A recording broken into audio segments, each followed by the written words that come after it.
কি করে টিম আপটা করলাম সম্পূর্ণ ভিডিওটা দেখেন বুঝতে পারবেন। দেখতে দেখতে আমি একটাকে ফিনিশ করে দেই এবং দ্বিতীয়টাকেও ফিনিশ করে দেই এবং তৃতীয়টাকেও ফিনিশ করে দেই।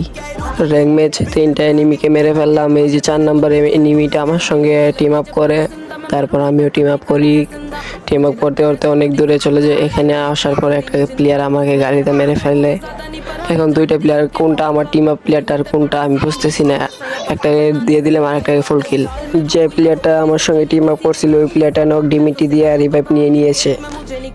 আর একটা কিল করলাম, করার পরে আমার সঙ্গে টিম আপের প্লেয়ারটা অনেক দূরে চলে গেছিল গাড়ি দিয়ে, আবার ব্যাক আসার পরে আমাকে নিছে। তারপর দেখতে দেখতে শেষ প্লেয়ারটাকে আমি মেরে ফেললাম। তারপর আমার টিম আপের প্লেয়ারটা শেষ প্লেয়ার আছে। আস্তে আস্তে অনেক কনিয়া করলাম, ইউটিউব দিলাম। দেখতে দেখতে 2019 সালের কথা মনে পড়ে গেল। 2019 সালে কতই না ম্যাচে টিম আপ করতাম।